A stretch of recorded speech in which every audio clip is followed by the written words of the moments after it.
Hello, my name is Emily, and I'm one of the volunteers at Misha's Angels. I'm originally from Michigan, but I'm in Kyiv now, where we are working to fundraise and get supplies to units of the armed forces of Ukraine.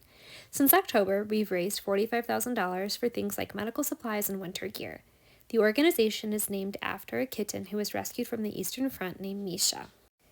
Right now, we are fundraising for individual first aid kits, or IFAKs. These are crucial life-saving items that help keep soldiers alive. Usually they cost about $100, but we have partnered with the Traveling Colonels, a medical organization founded by 2 U.S. Marine veterans, so we're able to get them for $60. Donations can be made on PayPal or through our sister 501c3 Aerial Relief Group. Stands for individual first aid kit that the soldiers should carry.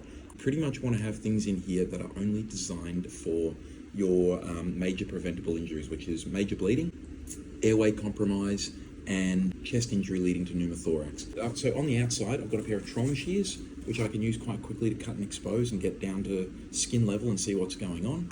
So there, and I've also got a permanent marker, so I can write stuff down.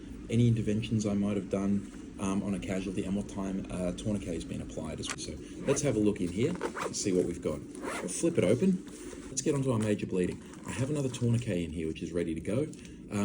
I've got the ones on the outside, but this one is being protected from the elements. So it's not getting rain, it's not getting dirt, it's not getting sunlight, which degrades plastic on it. Also in here, I have a compressed gauze. There's two types of compressed gauze. There's ones with a hemostatic agent or blood clotting agent, and ones that are just normal.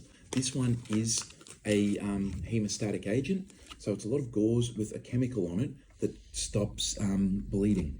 All right. This is used in junctional injuries. Remember, we checked the neck, the armpits, and the groin. Too high for a tourniquet, but still where major blood vessels are. What you would do is open this up, and it's got tabs on it to tear it open, and you would start packing it in the wound. Look, that is in a place in the IFAK that I can access it with one hand and take it out. So I'd probably have this inside a bleed, holding pressure on an artery while I get this out and try and open it while still holding pressure, and then start packing the wound. So very good. So that's the hemostatic dressing. So also in here, I have an emergency bandage as well, like an Israeli bandage. Okay, there's many different varieties. That is our major bleeding section there. I also have a couple of just standard bandages in here as well. Bandages are always useful, so you can use them for cleaning stuff up, you can use them to help apply pressure, and you can use them for wrapping up simple injuries. In here, the next thing I have, this is what's called an NPA. Stands for nasopharyngeal airway. And this is what will help manage an airway that's compromised and help someone stabilize their airway.